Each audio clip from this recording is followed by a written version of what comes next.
Hey everybody, welcome back to Tech Odyssey. So today I'm here with a special launch day unboxing and review of the brand new POCO M4 Pro.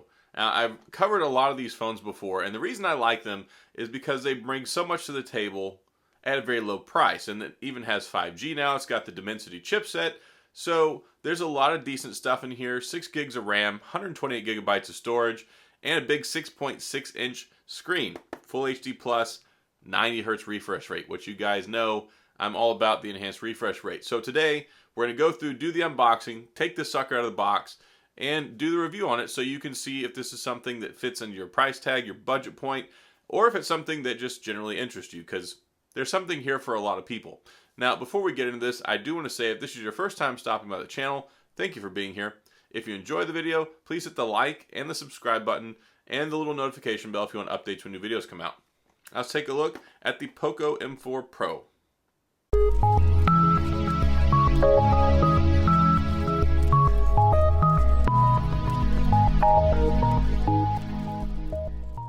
Alright, so here we are with the POCO M4 Pro. And these phones have come a long way since I first started covering them about a year ago. One thing I really like, very value and budget based, and now of course they're entering the 5G world. It's got the MediaTek Dimensity chipset in it, so pretty neat stuff. Let's go ahead and take this out of the box with our handy dandy unboxing tool. Just got all this plastic on here. Nothing too crazy though that we can't handle, right? So this one is sporting 6 gigs of RAM. It's got 128 gigabytes of baseline storage. You can put a SD card in here up to 1 terabyte. And this one is the cool blue color. So you'll see that once we take it out of the box. Go ahead and get in here. It's got the MediaTek Dimensity 810 in it, which I haven't messed with this one yet. I'm interested to try this one out and see how good it is. You get the POCO stickers there for a little bit of swag in the box, and then there's a ton of paperwork in here if you want to look at any of that. One thing I like about POCO is they're always good for throwing a case in here. So you're protected straight out of the box with your case. And here we have the phone, and this actually is a cool blue color. It's cool as in like temperature wise. It's one of those things where it looks almost like a little bit of a turquoise color, but it has this gradient effect to it as well. Oh, there went that. That sticker did not come off nicely. So it's got kind of like this almost gradient type effect. It's flat, but it has a matte finish to it as well. So it actually has some texture to it. And I think that's why the sticker stuck to it the way that it did. Has a nice feel. You're not going to be able to really pick up or see any fingerprints or smudges or anything on here. I like that because you get the glossy back ones and it's just like game over.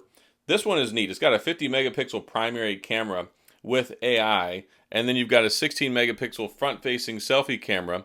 So you're covered there as well. You've got a whole lot of complementary camera stuff. You've got an 8 megapixel ultra wide on the back as well. And it's got a 5,000 milliamp battery, which is going to get you powered through like basically everything. This camera module is really neat.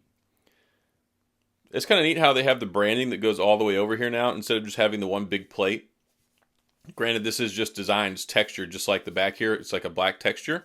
But I think it looks less obtrusive. Like when you have this camera bump sitting over here by itself and then nothing else, I like the way they extend this over, and then you see the big POCO 5G logo there. Power button and volume rocker over here. It's got kind of a plasticky feel to it, but that's kind of expected with this phone. It's very much a budget series phone. It has Gorilla Glass 3 on the front and then the plastic back.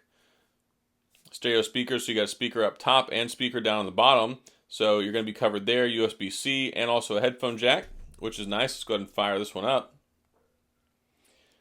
And it has a fingerprint sensor built into the power button, and it also has a screen protector already installed. So not only are you going to have a case, but you also have the screen protector straight out of the box. Let's see what else is in here.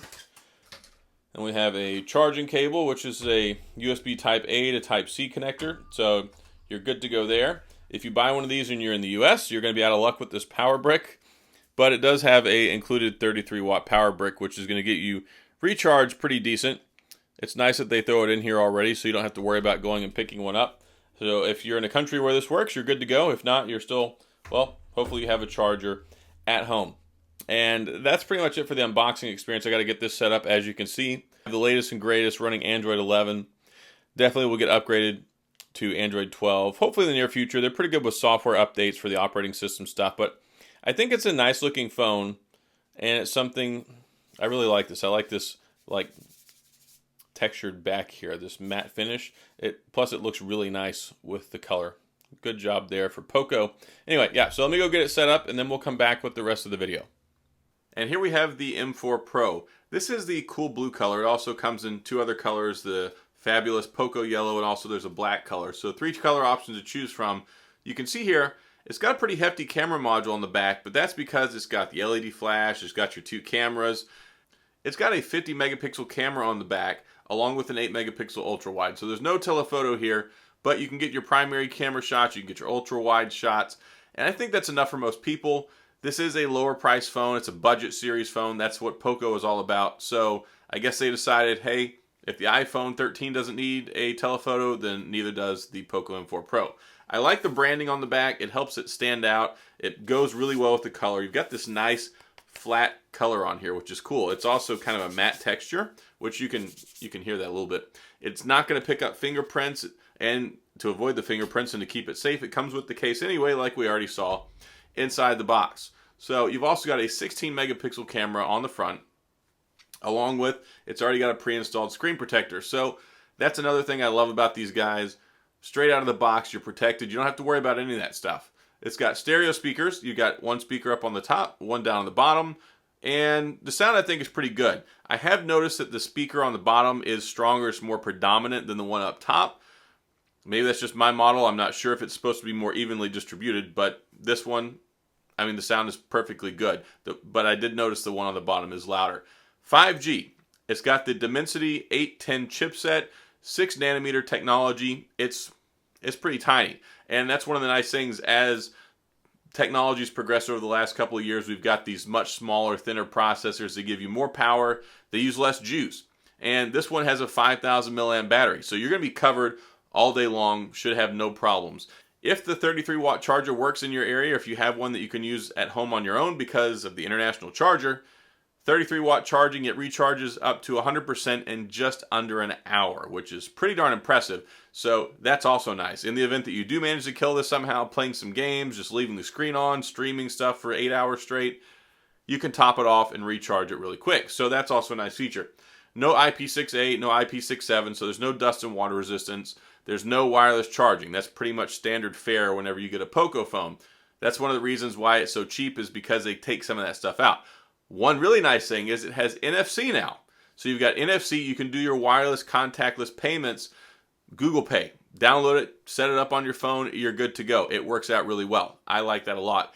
I really didn't get on board with any of the Android payments for a long time. I was using Apple Pay with my iPhone, and then as I've kind of invested more in that on the Android side, I found that Google Pay works really, really nice. It's super nice. And you're running Android 11s based off of MIUI 12.5, which is their latest and greatest. I'm sure it'll probably get upgraded to Android 12 soon. These guys are pretty quick with that stuff. It's got a really nice setup though, and it's very enjoyable to use. One surprising thing about this phone is that typically with cheaper phones, the haptic feedback just isn't very good. So the vibration motor, it's not real fun to type on. Sometimes it can make it feel laggy. This one, the haptic feedback is probably the best on a POCO phone that I've ever used. So it's really nice. It makes for a really enjoyable typing experience, which is the most important thing to me because I'm always typing away on my phone. Also, it's got a brand new fingerprint sensor built into the power button. So all you have to do, boop, tap on the power button, you're good to go. Look at that. Super, super fast.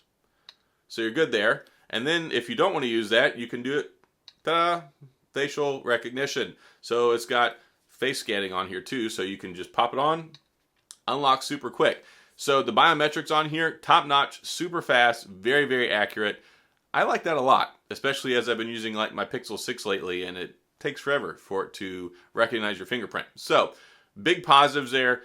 Biometrics, facial recognition, fingerprint scanner, 5,000 milliamp battery, and this Dimensity 810 chipset is no slouch. Everything you do on this phone, it feels nice, it feels smooth because you've got the 90 hertz refresh rate. We like that. That's nice because you get the smooth scrolling. It's more fun when you're playing games. You can actually play some games on here. You can play PUBG, you can play Call of Duty Mobile, you can play Genshin Impact, albeit those are going to be on lower settings. When you go in and play like PUBG, you're only going to get up to like medium settings. It's not going to be HDR, it's just HD. That's where it maxes out. If you play Call of Duty, it's also going to max out about medium settings.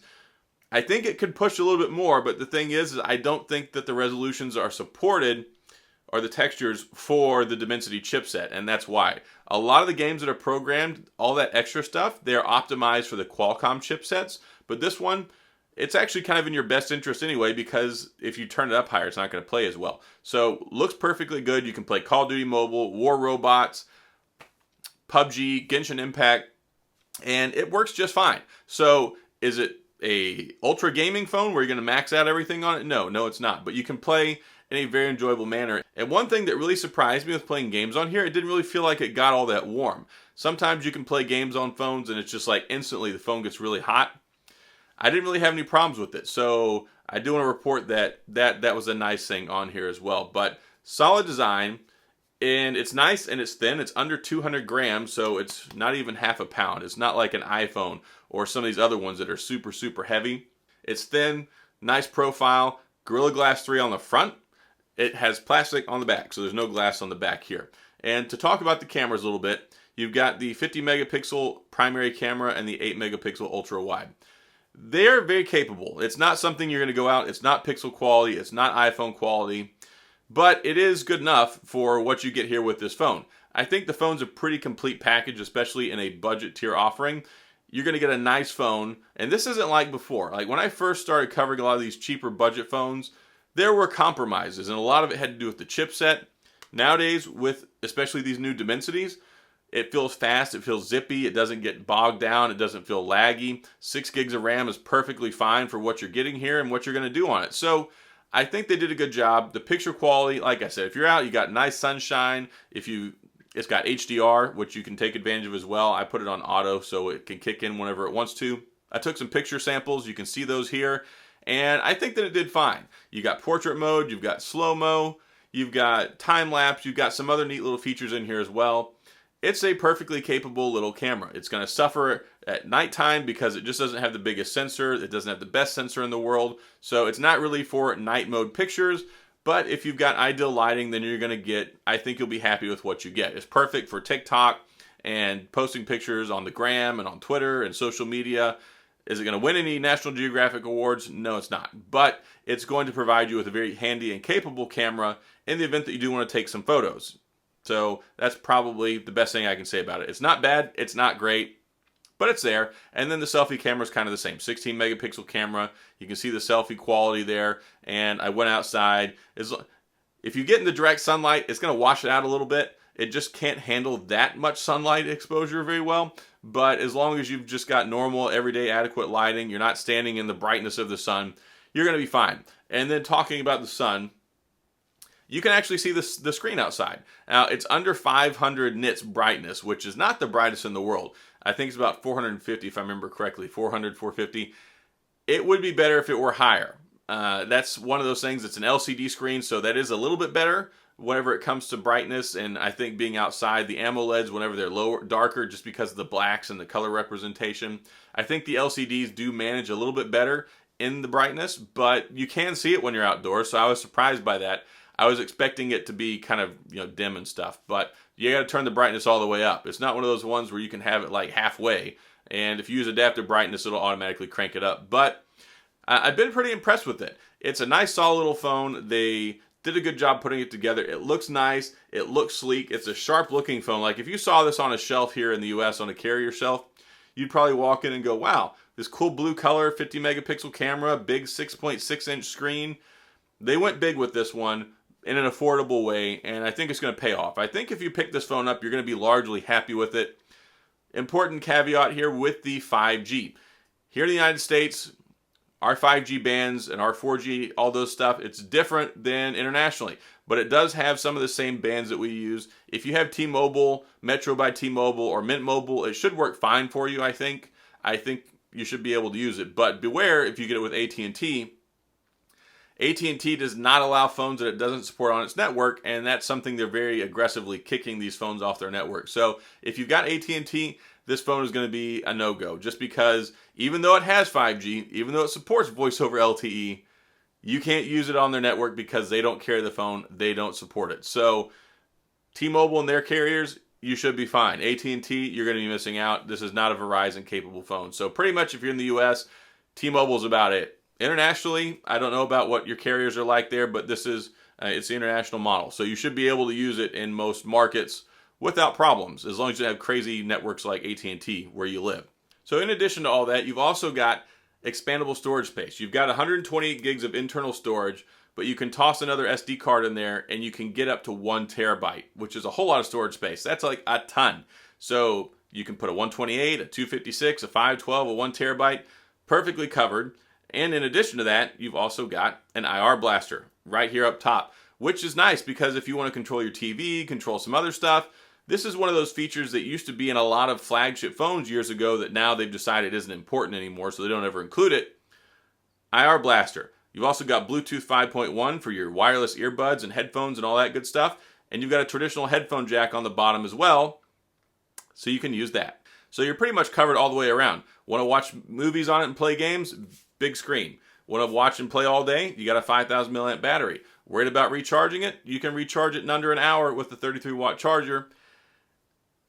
It's got pretty much everything you can ask for in a nice, tight, complete package, and it looks sharp. Like, I really like the way this phone looks. So I think they've done a good job here. I think it's an excellent little phone that's going to make a lot of people really, really happy. So that's all I've got in this video. If you have any questions or comments, please feel free to leave those down in the comment section. I'll get back with you. If you enjoy the video, please hit the like and the subscribe button and the little notification bell if you want updates when new videos come out. And as always, thanks for being here. I appreciate you watching, and I'll see you guys next time.